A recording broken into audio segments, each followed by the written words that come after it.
시작하도록 하겠습니다. 시작하시기 전에 지금 들어오시네요.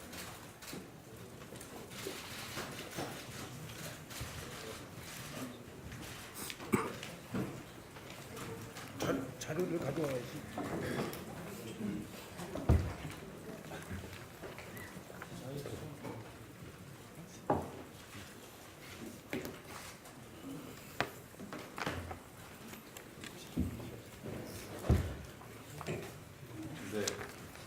지금부터 이해찬 당대표 기자간담회를 시작하도록 하겠습니다.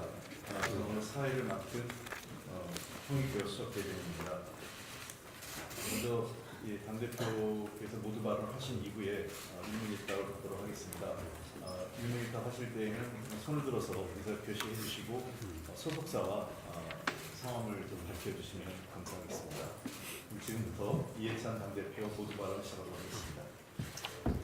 예, 이렇게 만나게 돼서 반갑습니다. 당대표 당선 이후에 오늘이 두 번째 간담회인 것 같은데요.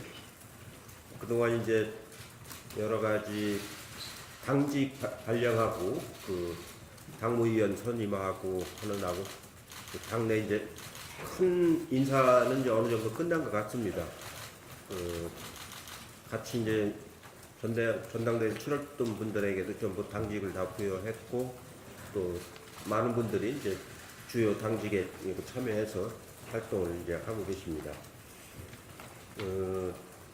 이번 당직의 중요 특징은 최고위원들이 약 분야별로 이제 업무를 담당을 해서 역할 분담을 해서 움직이는 것이 지난 최고위원회하고 좀 성격이 달라진 점이라고 할 수가 있습니다.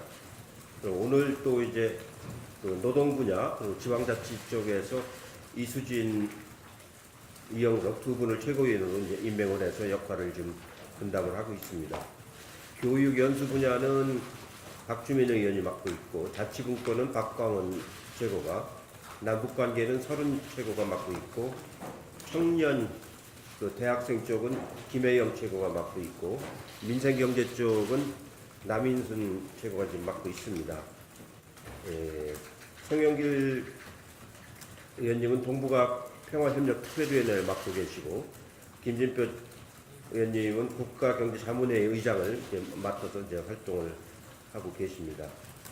그 다음에 이제 문희상 국회의장님이 초대해서 정례 모임으로 초월에 첫 번째 월요일 날 한 달에 한 번씩 만나서 하자라는 뜻으로 초월회를 이제 구성을 해서 이제 5당 대표들이 협치를 논의하는 회의를 이제 지난번 한번 시작을 했습니다. 민생연석회의는 이제 공동위원장을 하는데 외부 인사를 지금 우리가 쓴 섭외 중에 있어서 섭외가 되는 대로 곧 이어서 이제 가동을 하려고 생각을 하고 있습니다. 그리고 일자리위원회 광주형 일자리 또 군산형 일자리 이런 것들을 우리가 지금 모색을 하고 있는데 군산형 일자리 모델을 군산에 가서 최고위원을 해가지고 하려는 준비를 지금 하고 있다는 말씀을 드리고요. 이제 내일 남북 정상회담을 하기 위해서 평양에 문 대통령이 가시고 저하고 이제 3당 대표가 같이 이제 특별 수행원 자격으로 가서 북쪽 사람들하고 대화를 많이 하겠습니다.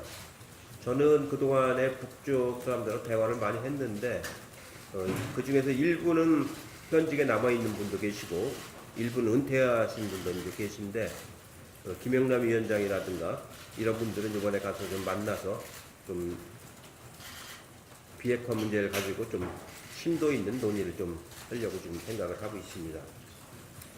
아마 이번 정상회담이 어떻게 보면은 두 번 정상회담에 이어서 상호 신뢰를 갖고 이루어진 회담이라서 성과 있게 되지 않을까 싶습니다. 특히 다른 것보다도 남과 북 간의 대결 구도를 완화해서 평화 번영 쪽으로 가는 평화 공존 쪽으로 가는 그런 매우 중요한 계기가 되리라고 봅니다. 군사적 긴장을 우선 완화하는 것만으로도 굉장히 중요한 남북관계 개선이기 때문에 특히 그 서해 수역이라든가 DMZ에서의 그 예방이라든가 이런 것들을 심도 있게 논의할 생각입니다. 그런 정도로 제가 이제 말씀을 드리고 또 여러분들이 궁금하신 거 이런 것들을 추가적으로 또 말씀을 하면서 말씀을 드리도록 그렇게 하겠습니다.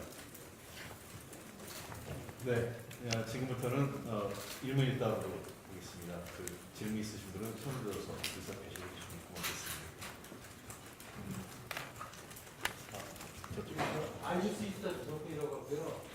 지금 북한하고 남북한이랑 굉장히 중요한 거라 기회가 잠깐만 마이크로 일어나서 해주시면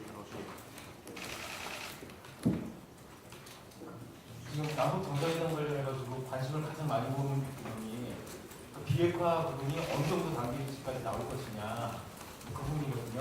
거기에 대해서 대통령이 어떻게 전망하시고 좀 어떻게 생각하시는지 그러니까.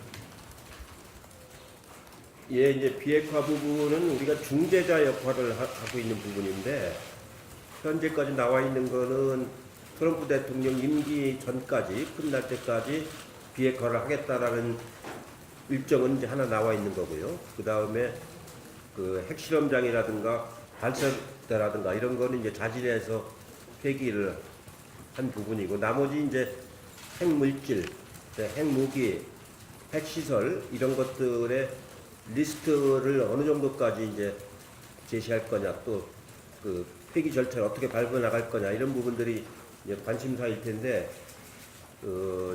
제가 당사자가 아니기 때문에 제가 자세히 알 수는 없는데 이번에 문 대통령이 가시면은 그 부분에 관해서 종전선언과 함께 같이 논의가 어느 정도는 될 거라고 지금 생각을 하고 있습니다. 현재로 봐서는 문 대통령도 이번 목적 중에 하나가 중요한 목적 중에 하나가 바로 이제 비핵화에 관한 논의의 진전 이렇게 이제 말씀을 하셨는데 그 부분이 아마 향후 신뢰가 어느 정도 쌓였기 때문에 그 조금 진전은 있을 거라고 보는데 구체적으로 제가 어디까지 갈 거다라고 말씀드리긴 좀 어렵습니다. 예, 다음 분 그거 쓰시면 돼요. 고마이크 쓰시면 돼요. 마이크 안 켜진 것 같은데? 켜져 있어요? 예. 네, 아시아경제 손선입니다. 대통령께서 이번 방북에 국회 전당대표로서 가시는 것인데 청와대와 별개로 대통령께서 목표하는 바가 무엇인지 구체적으로 좀 말씀을 부탁드리고요. 관련해서 다음 달에 국회 차원에서 방북 추진을 계획하고 있는 것으로 아는데 현재 어느 정도 준비 단계에 와 있다고 보시고 아시는 분들께서 현직에 아직도 남아 계시다고 했는데 이 국회 차원의 방북과 관련해서 대화를 나눌 만한 분께서도 현직에 남아 계신지 궁금합니다. 예, 이번에 이제 5당 대표가 다 같이 가셨으면 좋았을 텐데 부득이 이제 3당만 이제 참석하게 돼서 좀 아쉬움이 좀 있습니다. 국회 차원에서 추진하는 것은 문희상 의장께서 그 5당과 함께 한번 국회 차원의 방북과 회담을 추진하겠다는 그런 말씀이 있으셨는데 그게 현재 어느 정도까지 구체화되진 것 같지는 않고요. 지난번 그런 말씀만 있으셨고 아직 구체화된 것 같지는 않습니다. 제가 이제 가는 거는 저는 이제 그쪽에 대남 관계 활동하시는 분 중에 제가 그 전부터 알고 있던 분들이 좀 있어요. 김영남 위원장을 비롯해서 그분들하고 이제 좀 만나서 심도 있는 대화를 하려고 하는 게 목적이고요. 또 하나는 이제 가능한 한 그동안에 남북 간 국회 회담 준비 회담은 몇 번 있었어요. 88년도에 있었고 89년도에도 있었고 전체 본회담은 이루어진 적이 없는데 거기 최고 인민회의하고 우리 국회하고 성격이 좀 다릅니다. 그렇기 때문에 또 대등한 회담이 되기는 좀 어렵다고 보아지는데 그래도 형식상은 최고인민회의가 그 우리 국회하고 카운터 파트너가 될 수 있는 거기 때문에 그 최태복 그 의장이라든가 이런 분들을 이번에 가서 만나서 그 국회 회담이 그 할 수 있을지 그런 의사를 타진해서 그 문희상 의장하고 협의를 하도록 그렇게 하도록 하겠습니다. 예, 거기도 이제 한 10년이 지나니까 사람들이 많이 바뀌었어요. 그 당시에 이제 실무자들이 지금은 책임자들이 돼 있는 분들도 많고, 그래서 그분들하고 이제 좀 더 그 공식적으로 뭐 대화도 하고 비공식적인 대화도 하고 그렇게 할 생각이고, 이번에 그 비핵화를 통해서 경제 발전을 이룩하려고 하는 김정은 위원장의 그 관점, 그건 매우 중요하다는 점을 저도 그 가서 좀 강조를 하려고 생각을 하고 있습니다. 네. 다음 분. 손을 좀, 예, 일어나셔서, 예. 네, 동아일보 장원일입니다. 대통령께서 협치 이라고 말씀할 수가 있었는데요. 그리고 10월에도 그런 대로 말씀을 하고 있는데요. 지금까지 생각하시는 협치가 어느 정도 잘 되고 있다고 보시는지, 생각만큼 잘 진행되지 않고 있다고 보시는지, 그렇다면 잘 되고 있는 부분, 잘 안 되고 있는 원인은 뭐고, 앞으로 어떻게 하시려고 하시는지, 아까도 말씀하셨는데 이번에도 의장부처럼 다시 못 가시고 그런 부분이 있어서 국민들이 보기에는 잘 되고 있는 거라고 얘기도 하거든요. 예, 이제 협치는 기본적으로 정기국회이기 때문에 입법을 위한 그 공동 노력 이 부분이 이제 가장 중요한 부분이고, 그다음 예산에 관한 그 협치가 이제 중요한 부분인데, 아무래도 원내 대표를 중심으로 이제 정기국회에서 이루어질 수밖에 없습니다. 그래서 여러 가지 이제 법안들을 협상을 하고 있는데, 부분적으로는 오늘까지 얘기 들어보면은 여야 간에 합의가 된 법안들이 그 일부가 좀 합의가 돼서 처리될 것 같고요. 또 일부는 아직도 여야 간에 그 합의가 안 된 그런 것들이 지금 남아 있고, 그래서 그런 것들 꾸준히 더 노력을 해서 가능한 한 그 연말 정기국회 끝날 때까지는 그 민생 법안들이 그 처리가 되도록 그 대화와 소통을 꾸준히 해나가려고 좀 생각을 하고 있고요. 이 당대표들 간에 이제 협치가 이제 있을 수 있는데, 그건 아까 말씀드린 것처럼 월 1회 만나서 이렇게 이제 협의를 하기로 했기 때문에 요 다음 초월회 때는 의제를 좀 가지고 만나는 게 좋지 않을까 좀 생각을 하고 있습니다. 지난번은 상견례 수준에서 만났던 거고, 이번에는 이제 의제를 좀 가지고 그 각 당대표들끼리 좀 협의를 하는 그런 준비를 평양 갔다 와서 준비를 해서 좀 하는 게 좋겠다는 생각을 하고 있고, 아직은 협치 수준이 이렇게 만족할 만큼 높은 수준이라고 보기는 좀 어렵다는 게 솔직한 심정입니다. 네, 다음 질문하실 분, 네, 저쪽 뒤에 분들이.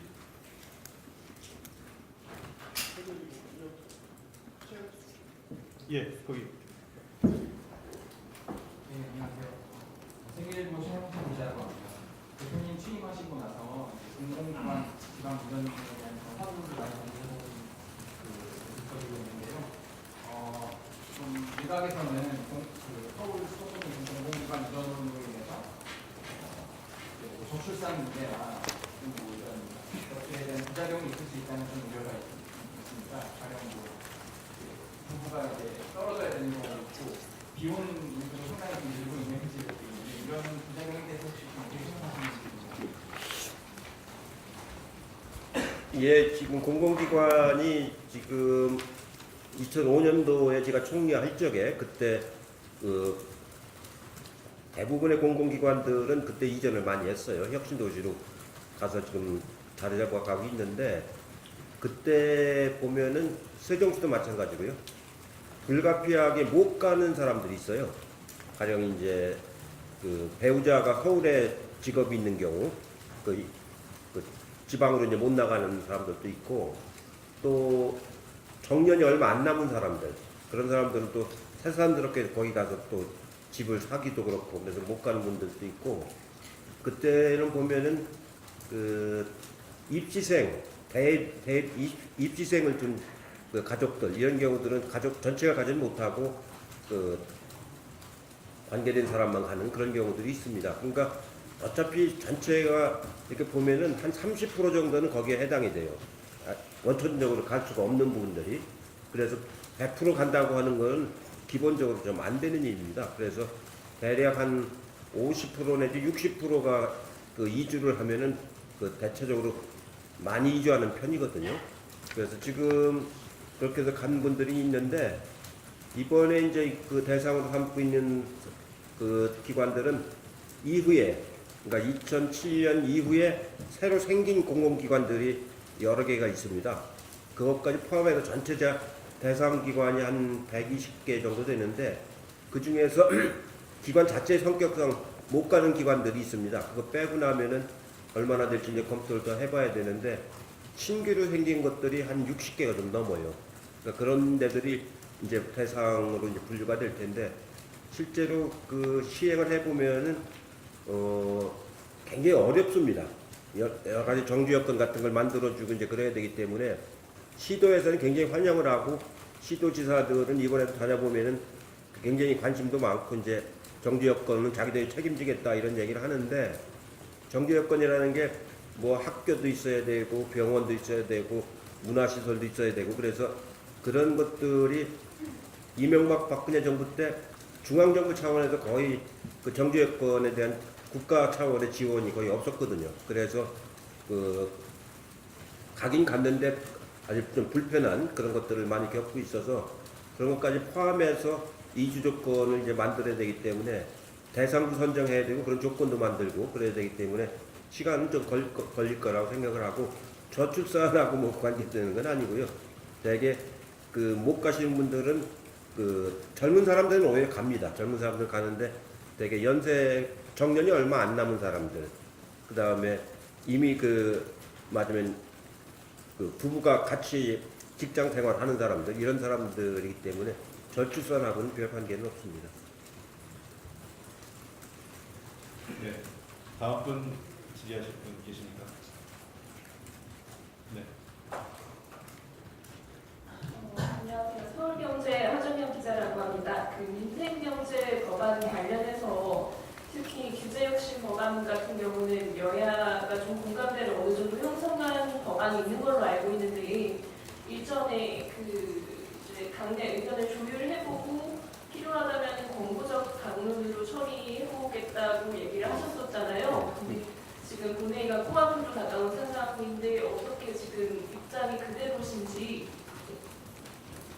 상임위별로 이제 당정 협의도 하고 당내 이제 저기도 하는데 나중에 정책의장이 또 이제 보충해서 말씀드릴 텐데 당내 논의는 거의 그 마무리가 된 것 같아요. 당내에는 이제 별 이견이 좀 있어도 대체적으로 당론을 수용하는 쪽으로 그 정리가 마무리됐고 여야 간의 이제 합의 사항이 좀 작은 부분에 좀 남아 있는 것들이 좀 있어서 그건 절대적으로 무슨 이렇게 모순된 게 아니기 때문에 그 처리할 수 있을 거라고 봅니다. 나중에 정책의장이 좀 보완해서 말씀을 좀 해주시죠.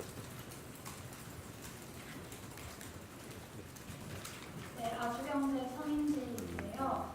오늘 오전에 김병준 그 위원장이 국민성장론을 신자유주의 모델이라 몰아붙이는 데 대해서 이의를 제기하면서 대표님한테 소득주도 성장이랑 국민성장론을 놓고 같이 토론을 좀 해보자 이렇게 제기를 하셨는데 어떻게 생각하는지. 그 국민성장론의 실체가 뭔지 제가 자세히 얘기를 못 들어봤는데 글쎄 뭐 토론을 할 필요가 있을지는 모르겠습니다만 그 진실성이 좀 있으면 좋겠어요. 이 그 출산 뭐라고 그러죠? 출산 주도 성장 이렇게 하는 그 마음 가진 사람들하고는 토론의 가치가 없습니다. 그거는 그 말장난하는 것이지. 그 출산 주도 성장이라는 게 뭐 경제학 용어도 아니고 사회학 용어도 아니고 그런 그 용어를 쓰는 것 자체가 제가 보기엔 너무 그 뭐랄까 적절치가 않아서 그런 분들하고 토론할 생각은 없습니다. 토론도 어느 정도 격이 맞아야 하는 거지.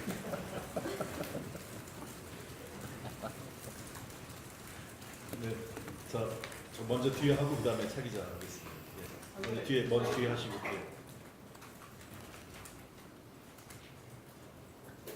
안녕하세요. 한겨레 신문에서 영지라고 합니다. 이번에 그 정경 부착으로 국회의원 대통령이 외교동의 합의로 지시하였던 이재용 부회장이 전국 명단에 포함된 것 같이 논란이 있는데요. 지금 당장 국제사회 규제가 있는 상황에서 꼭 이번에 이재용 부회장이 명단에 포함되어야 하느냐라는 지적이 있는데 여기에 대해서 대통령은 어떻게 생각하시는지 궁금하고요. 두 번째는 약간 다른 질문인데 신청한 조언에 대해서 국토위에 대해서 사임한 것 외에 당 차원에서 좀 징계가 더 논의되고 있는지 이렇게 질문합니다. 누구에 대해서요? 신창현. 예, 그 언론에서 이제 그 이재용 부회장에 대해서 지적하시는 걸 저도 이제 많이 봤는데요. 예, 재판은 이제 재판대로 진행 중인 것이고, 또 이재용 회장은 우리나라 이제 가장 중요한 경제인 중에 하나이기 때문에 그 앞으로 남북 경제교류 협력을 할 때 매우 중요한 부분이라고 이제 생각을 해서 아마 같이 그 수행원으로 가게 된 거라고 생각하는데, 예, 국제사회 제재하고는 관계는 없습니다. 이건 아직 경제교류가 이루어지거나 투자가 이루어지거나 그런 건 아니고 1차적으로 이제 방북해서 서로 간에 이제 대화를 모색하는 단계이기 때문에 그 국제 규제하고 직결되는 건 아니고 그 언론에서나 여론에서 그런 그 꼭 이번에 할 필요가 있느냐 하는 지적, 이 점에 대해서는 저희도 잘 뭐라고 할까요? 좀 새겨들어야 되겠다 이런 생각을 좀 하고 있고요. 신창현 의원 거는 나중에 보니까 그 건으로 인해서 여러 가지 이제 그 얘기가 많이 되는데, 그 단계에서는 국가 기밀로 분류된 서류는 아니고 말하자면 정책 참고 자료 정도 수준에서 이제 나간 거기 때문에 안 나갔으면 더 좋았겠지만 그 나간 것 자체를 가지고 국가 기밀 서류라면 문제가 되죠. 근데 아직은 그 단계는 아니었기 때문에 당 차원에서 주의하라는 정도는 이제 하는데 무슨 징계를 한다거나 그런 차원은 아닙니다. 예. 다음은 차 기자. 네, 연합뉴스 차지영 기자입니다. 대표님 9.13 부동산 대책을 발표하시는데 이제 많은 좀 주도권을 갖고 당이 주도권을 갖고 하신 걸로 아는데, 발표 이후에 나온 여러 가지 반응들이 있는데 긍정적인 반응도 있고 부정적인 반응도 있고 시장이 조금씩 움직이는 것도 있는데, 대표님 그 이후의 상황에 대해서 어떻게 생각을 하고 계시는지 하고 앞으로 나올 공급 대책은 좀 어떤 방향으로 가야 된다고 생각을 하시는지, 또 전반적인 우리나라 부동산 정책이 좀 어느 방향으로 가야 된다고 생각하시는지 생각해 주시죠. 예, 9.13 대책을 그 당이 주도한 건 아니고요. 정부가 하는 거예요. 당은 의견을 이제 수요자 국민 입장에서 의견을 이제 그 전달을 하고 이렇게 한 거고, 주도는 역시 이제 그 정부가 하는 것이고요. 예, 결과를 놓고 보니까 그 여론조사 나오는 거나 그 동향을 보면은 약간 그 긍정적인 여론이 약간 우세한 정도예요. 한 55대 45 정도랄까요? 아주 약간 우세하고 부정적인 견해도 상당히 앞으로 있기 때문에 굉장히 사후 관리가 굉장히 중요하다 이렇게 생각을 하고 있고요. 특히 이제 그 이번 정책의 초점은 극소수, 그러니까 한 2만 가구 정도 되는 그 사람들의 투기, 이거를 대상으로 한 거지 세금을 더 걷거나 그게 목적이 아니거든요. 이 종부세로 거치는 돈이 한 5천억 정도밖에 안 되기 때문에 세금 목적이 아닙니다. 자꾸 일부에서는 뭐 세금 폭탄이라고 그러는데 대상자가 한 2만 2천 가구, 아주 더 좁히면 한 1만 가구 정도밖에 안 되는 그런 대상자이기 때문에 세금 폭탄하고는 아무 관계 없는 일이고, 아마 18억짜리를 가지고 있는 사람도 추가적으로 내는 세금이 한 10만 원 정도밖에 안 되는 거거든요. 그래서 그런 건 아니다라는 말씀을 드리고, 후속 대책은 지금 현재 발표된 거를 정확하게 이제 시행해 나가는 게 아주 중요하죠. 그 대출 규제라든가 이런 부분도 아주 중요하고, 이 위장 거래라든가 이런 걸 엄격하게 이제 관리하는 게 중요하다고 이제 생각을 하고 있고요. 또 하나 이제 지금 국민들이 기대하는 게 공급 확대 아닙니까? 다음 주에 이제 공급 확대가 어떻게 되느냐를 기대를 하는데, 예, 그 부분을 대상 토지도 잘 선정을 해야 되고, 그 신혼부부라든가 뭐랄까요, 젊은 사람들, 청년 세대라든가 이런 사람들 실수요자 중심으로 이제 잘 공급을 해줘야 되는데, 그러면서도 이 옛날 같으면 공공임대주택이라고 하면은 맞으면 아주 규모가 작고 좀 수준이 떨어지는 걸로 인상을 주었는데, 그런 인상을 주지 않으면서 좋은 주택이 되도록 그런 걸로 신경 써서 공급을 하고, 그 투기 수요로 쓰이지 않도록, 이른바 속칭 로또가 되지 않도록 이렇게 공급하는 것이 아주 중요해서, 오늘도 제가 최고위원회에서 정책의장한테 얘기를 했어요. 그런 대책을 세울 때 로또가 되는 상황이 오지 않도록 특별히 당정협의회를 통해서 관리를 해달라는 말씀을 드렸는데, 그 부분이 잘 이렇게 나오면은 앞에 발표한 게 더 탄력을 받아서 나갈 것 같고, 그렇지 못하고 그 뒷부분이 여전히 투기 대상이 되는 그런 공급이 되면은 오히려 앞에 것까지도 훼손될 우려가 있다는 그런 걱정을 많이 하고 있습니다. 아주 철저하게 관리를 하도록 그렇게 하겠습니다. 네, 저 뒤에 그다음에 KBS. 박효영 기자라고 합니다. 사실 안희정 전 지사 1심 판결 이후에 이제 민주당이 자유한국당, 민주평화당이나 정의당을 다 쓰는데 자유한국당의 젠더 이슈에 대해서 오히려 젠더 이슈를 통감하는 데서 밀리는 거 아니냐. 공식 논평이 나오기가 곤란하니까 나오지 않다 보니까 일부 개별 의원들의 그런 입장은 나왔는데 공식적으로는 안 나오고, 관련해서 비동의 가능죄 논의가 지금 나경원 의원이나 이정희 대표를 중심으로 이루어지고 있는데, 민주당에서는 당 차원에서 뭔가 입장이 적극적으로 나오지 않아서 이 부분에 대해서 이 대표 입장을 물어보고 싶습니다. 안 지사에 대해서는 이 재판하고 관계없이 그런 불륜 행위 자체가 공직으로서는 안 해야 될 일이기 때문에 그 차원에서 그때 제명 처분을 바로 한 것이고요. 젠더하고는 관계없습니다. 관계없다기보다도 그 차원에서가 아니고, 공직사회라고 하는 다른 일반 사인이 아니고, 더군다나 우리 당 출신의 지사인데다가 대선 후보까지 했던 분이 그런 비윤리적인 행위를 했다는 것 자체를 문제 삼은 것이고요.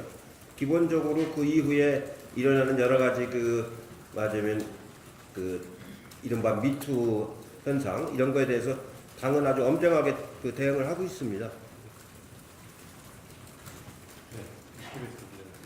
저도 이제 공직을 오래 했는데요. 한 30년 공직을 했는데, 이 공직을 하려면 수족관 속에서 산다고 생각해야 돼요. 어항 속에서 산다고 이렇게 투명하게 살아야지, 그렇지 않으면은 공직을 수행하기가 어려운 것 같아요. 예, 저 KBS 조태훈 기자입니다. 이번 추석 밥상에 오를 화두를 좀 생각을 해보니까 하나가 부동산, 하나가 남북 문제일 것 같은데, 일단 부동산 측면에 있어서 이번 대책이 효과를 내지 않으면 더 강력한 대책도 준비하고 있다라고 말씀을 하셨는데, 그런 것들이 좀 더 강력한 대책이라고 하면 어떤 것들이 있을지 좀 생각하고 계시게 있다면 좀 설명을 좀 해주십사 하고요. 두 번째, 남북 문제에 있어서 지금 한국당이나 일부에서는 퍼주기 얘기를 많이 하지 않습니까? 그게 이제 결국은 경협 얘기인데, 실제로 지금 경협 예산이 통과되는 건 없잖아요. 경협 예산, 정부가 요청한 판문점선언 추계 비용도 있는데, 내년 예산 확보를 할 수 있는 전략 같은 게 있다면 어떤 게 있을지 말씀해 주실까요? 네, 부동산 부분이 이제 이번 대책에도 불구하고 또 이제 시장이 교란이 되거나 이제 그런 경우 더 강력한 대책을 제가 있어야 된다고 말씀을 드렸는데, 몇 가지 구상은 있습니다. 몇 가지 구상은 있는데, 그런 구상을 함부로 이렇게 공개적으로 얘기하는 것은 적절치가 않고요. 시장 상황에 따라서 그에 걸맞는 정도의 대책을 이렇게 모색을 지금 하고 있다는 말씀을 드리고요.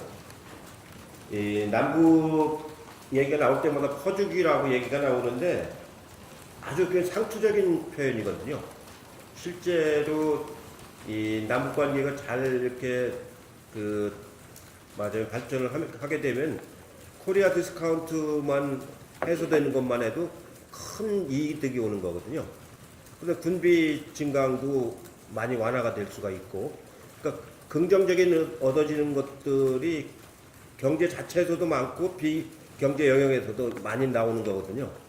쉽게 말씀드려서 가령 요즘에 우리가 유럽이나 미국으로 가려면은 북한 상공을 통과를 못 하지 않습니까? 이렇게 돌아가야 되기 때문에 그로 인한 시간과 휘발유값 그 비행기 항공료 그 부분도 전부 다 우리가 안 치러야 할 때까지 좀 치르고 있는 거 아닙니까? 그래서 비경제적인 분야에서도 우리가 많은 이익을 볼 수가 있는 거고요. 경제적인 분야에서도 개성공단에 들어가 있는 기업들이 다시 그만두겠다는 기업들이 한 군데도 없어요. 다시 재개되면 다 들어가겠다는 거죠. 그만큼 개성공단에 가서 그 기업하는 분들이 맞아요 경제적인 이익을 많이 봤다는 얘기 아닙니까? 그리고 개성공단의 원부자재를 납품하는 우리 국내 기업들 거기에 종사하는 인구가 10만 명이나 됩니다.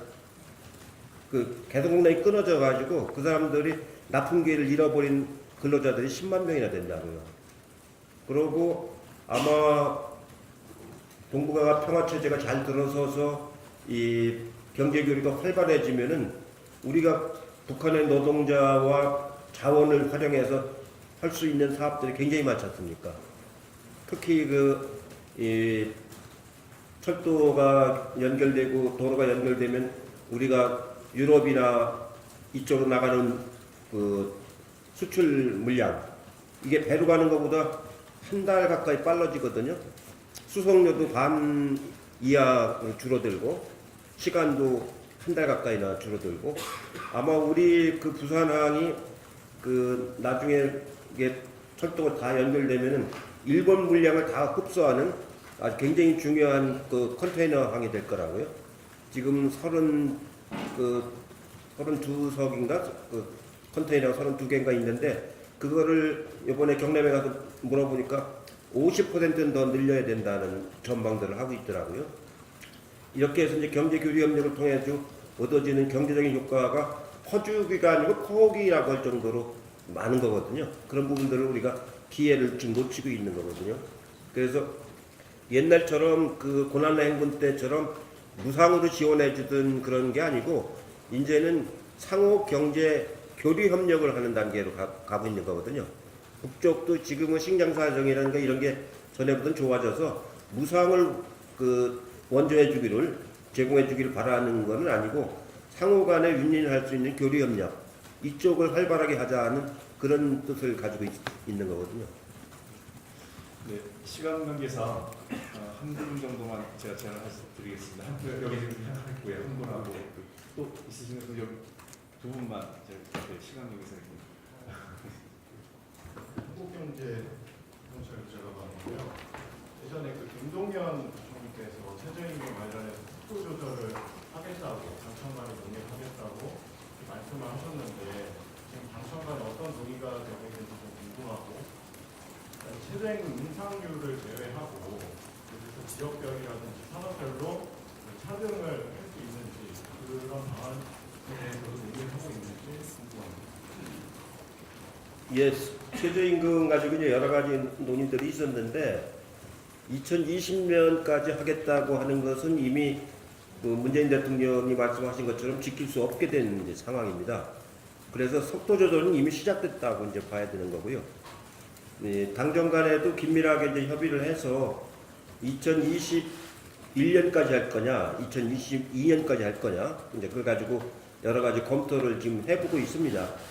어차피 2020년은 어려운 거고 2021년이냐 2년이냐까지 검토를 하고 있는데 그건 시장 상황에 따라서 조금 달라질 것 같아요. 시장 상황이 아주 좋으면은 좀 더 땡겨 할 수 있고 시장 상황이 안 좋으면은 또 좀 더 늦출 수밖에 없고 그건 시장 상황에 따라서 당정 간에도 좀 긴밀하게 협의를 해서 이제 어차피 속도조정은 시작된 거라고 이제 말씀드릴 수밖에 없고요.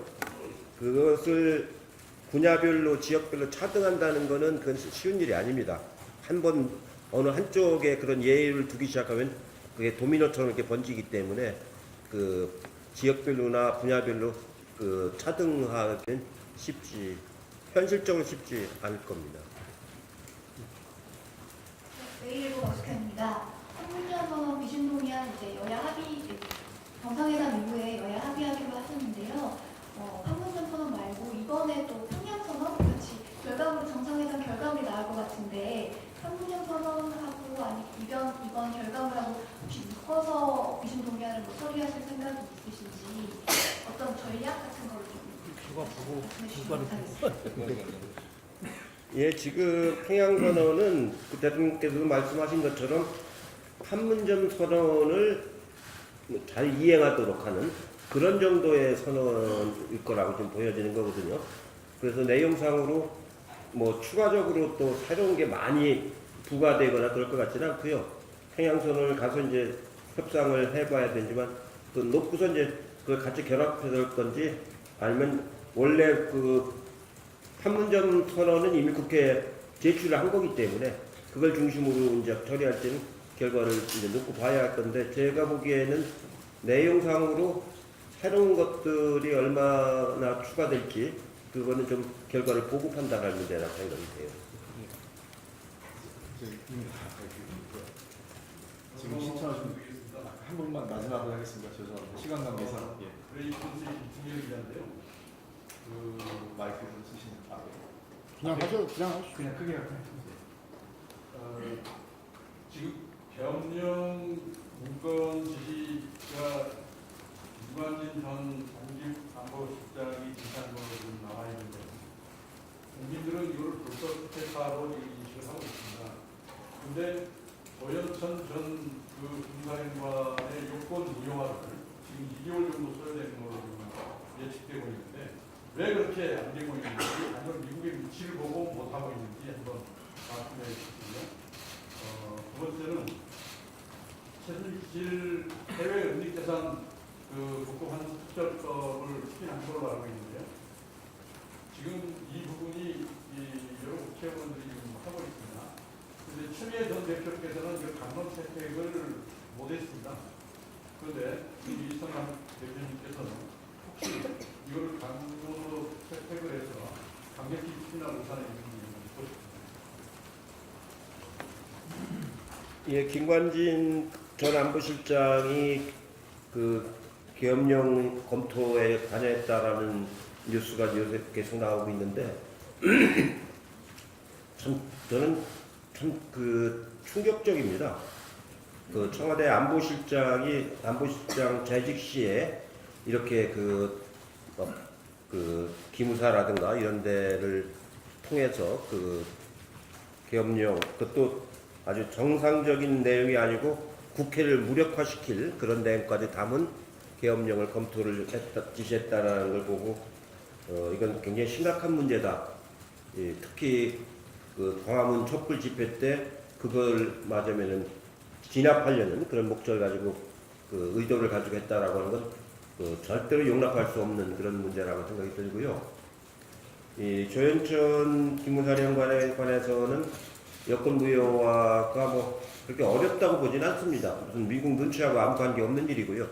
다만 이제 혐의 사실을 이게 구체화시켜서 그 맞으면 그 명백하게 이제 사실이 드러날 때 이제 가능한 일이라서 그런 부분들을 좀 더 면밀하게 좀 더 수사 과정을 통해서 해야지 그냥 그 의심 맞아요 추측 이것만 갖고 할 수 있는 건 아니거든요. 그러니까 명박 사실관계를 분명히 드러내서 이제 해야 될 일이라고 보고요.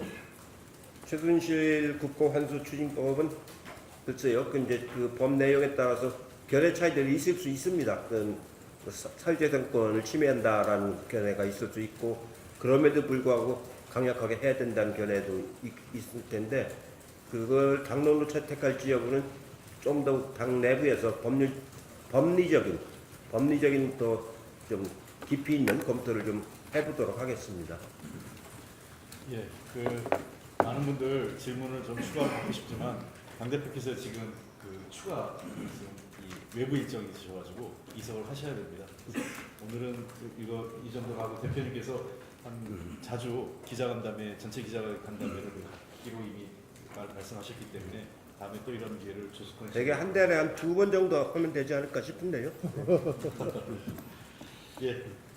자, 그러면 아쉽지만 이것으로 이해찬 당대표 기자간담회를 마무리하도록 하겠습니다. 협조해 주신 언론들께 다시 한번 감사합니다. 예, 수고하셨습니다. 고맙습니다.